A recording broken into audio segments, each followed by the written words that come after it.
Pelican fanatic and top-tier TikToker Hank Green is a powerhouse. He's crafted a book series, a #1 app, 2 merch companies, a TikTok presence, an educational video nonprofit, an annual charity event, popular online video convention, a hit podcast for teens, and more. Hank Green also has ADHD. While going through items from his childhood, he found an old diagnosis that he shared in a video on his personal channel. In the video, he reflects on how he's been able to thrive with ADHD, his pride in who he is and how far he's come, and the support that helped him get there. We work with a lot of teens with ADHD and autism, and we haven't been able to think about Hank's video since it came out. His career is a brilliant example of a boy with ADHD getting support, growing up, and doing some amazing things. And it exemplifies some important truths about ADHD and the people who had it. But I found something absolutely crazy as I went through this. So I found this in a box. My parents had given it to me. I'd never gone through it. I started looking through it. I'm glad that I have it. It's very interesting. But I'm going through this, and I find this, and I got to tell you guys, I've gone through my entire life, and I've been asked this many times. People have been like, Hank, do you have ADHD? You seem like you have ADHD. And I'm like, I don't know what I've got. I was never diagnosed with ADHD. But whatever I've got, I've learned to live with it, and at this point, I like it. Well, that was a lie, because here we have my ADHD diagnosis. In this recent Hank's Channel video, Hank Green shared that the 1985 to 1986 school year, his 7-year-old self was diagnosed with attention deficit disorder with hyperactivity, what would now be considered attention deficit hyperactivity disorder, or ADHD.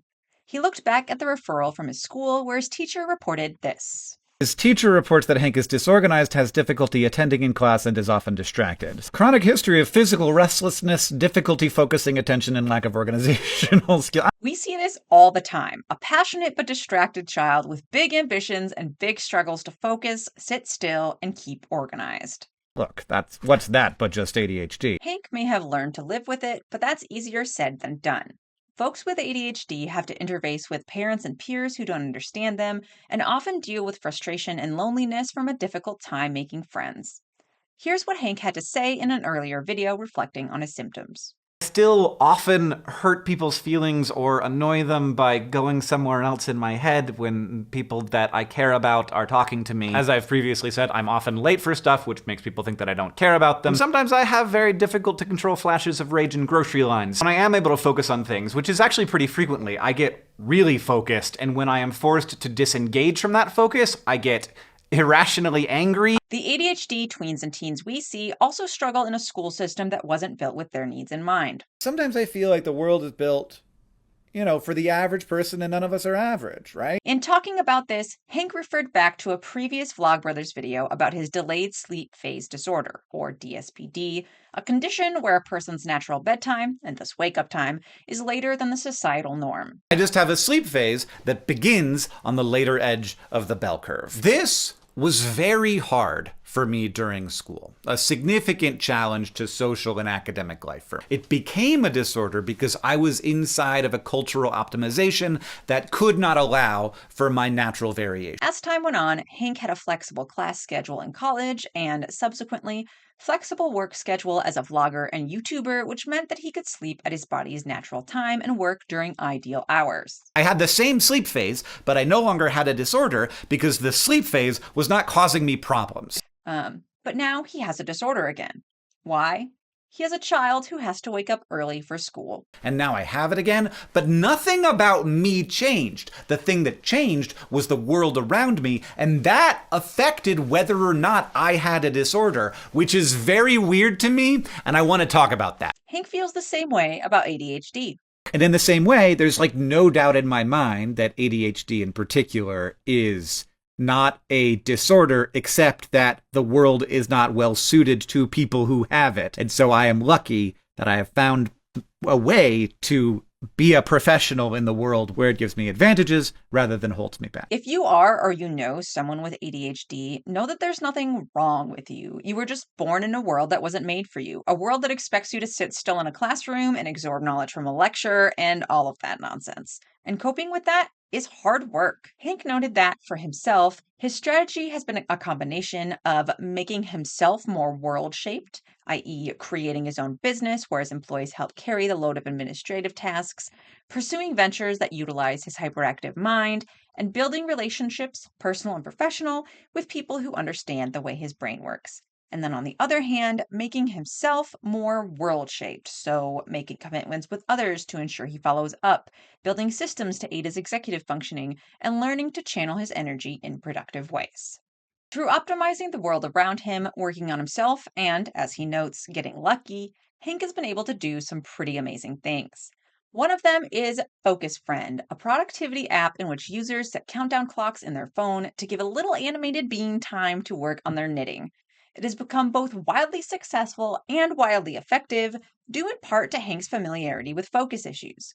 He put some of his most effective strategies into the app, from having an external counter to making an obligation to another being, even a virtual one. Also, Focus Friend is just a little thing that my friend and I helped to create, and now it's out there, helping make the world more me-shaped for me. This isn't the only example of Hank Green's ADHD being an asset rather than a liability. In fact, one could argue that ADHD is a big part of why he's been able to create as many things as he has. As we know in our post about ADHD and Dungeons and Dragons, ADHD folks have a bit of a superpower when it comes to new ideas, starting projects, and seeing new and creative ways things could be done. That's certainly been true in Hank's creative and professional career. His creative proliferation has become a bit of an in-joke for fans. There's a website entitled Days Since Hank Green Last Started a New Thing that resets with stunning regularity. In fact, professional brother and Dr. Pepper enthusiast John Green made a Vlogbrothers video in which he finds a Hank Green project for nearly every letter of the alphabet. At last we arrive at Z, and get this, Hank, as far as I can tell, you have never created something that started with a Z. You've never made a Zen meditation retreat, or a Zootopia film, or a zoological society. You have every other letter covered. You even have numbers covered with 2D glasses that render three-dimensional movies in a crisp 2 dimensions, which you invented 15 years ago. But you do not have a Z! In short, Hank, your next project better start with a dang Z, and if I know you, it will, and it will be soon. In true Hank form, he responded with his own Vlogbrothers video just 3 days later announcing a new project. To quote Hank, "What's that but just ADHD?" Hank's story has hope for ADHD kids and teens who feel like they're struggling, and for the parents who struggle alongside them. As Hank looked through his evaluation, he noted that his parents gave him higher scores, i.e., more ADHD symptoms, than his teacher in nearly every category. This is a common pattern among ADHD children with healthy attachments to their parents. They're able to suppress or mask their ADHD for a time, but they eventually let it out, usually in the places they feel safest. This can be difficult for parents, but it's ultimately a good thing, a sign that your ADHD child feels safe around you. Hank's parents supported him with his ADHD symptoms, but they also had to step in to get Hank an occupational therapist and other support for many physical problems. In his video, Hank shares these problems and notes that when he asked his parents why they never pursued medical help for his ADHD, they told him that his physical problems were their main concern. And yeah, I guess by the time I went off to like middle school and high school, I did not have as many of these attention problems, and so never got assessed for ADHD again, and was never ended up being medicated for it. And instead I just have like systems for doing the things that I have to do, and also of course creating an entire world for myself in which it is not a problem to have ADHD. We should note here that this is not the best choice for every child with ADHD, but for Hank, these other forms of support and flexibility were enough on their own.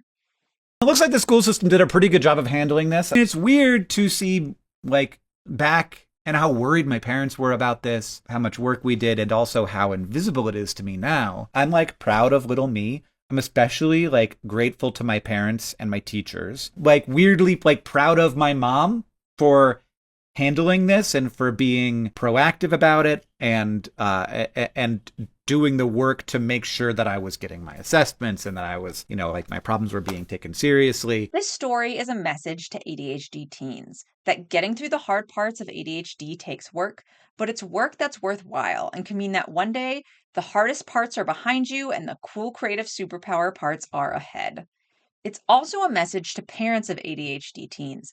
Advocating for your children, making sure they're being taken seriously, and getting them the resources they need can make all the difference. What else can ADHD teens and parents learn from Hank's experience? First, ADHD, though it can be very difficult to deal with, is not a solely negative thing. Remember, it's only classified as a disorder because ADHD people live in a world that's not built for them. But when you receive good support, learn to adapt, and can find or build spaces in the world that accept you for who you are, ADHD really can become a superpower, capable of launching you into a fulfilling life with brilliant creative ventures that make the world a better place. I feel like I spent a lot of my life trying to make my world more me-shaped. And I feel like I've been very lucky in that I have been able to do that. Now, I don't think that I've only done that. I've also made myself more world-shaped. And I think that we're going to all find a different balance of those things. But it's really cool to see the work that my parents did, that my teachers did, that my the occupational therapists did to try and make me more world-shaped, which I think is really valuable. And I think that I'm, to some extent, still at it. I don't think that I have stopped figuring out how to exist in this strange situation that we all find ourselves. I will say that in addition to building a life where ADHD can be a useful trait rather than one that is a disordered trait, I also have over the years used lots of different tools. And I've learned some of those habits by living inside of my own body, but I've learned others from people who have ADHD and are talking openly and honestly about it, and also from people who work with people with attention disorder. To this end, he recommends How to ADHD, a YouTube channel of evidence-based tools and information to empower ADHD brains. Research has also found other tools to help teens with ADHD. Spending more time in nature has been shown to bring young people with ADHD more relaxation and focus. Quality sleep helps avoid severe ADHD symptoms, anxiety, depression, and the kinds of emotional problems that can make it more difficult to cope. Psychological and learning assessments from schools can also qualify ADHD students for a 504 or IEP plan. These can help those with learning differences or disabilities get the support they need at school, either through changes to the learning environment or through special education.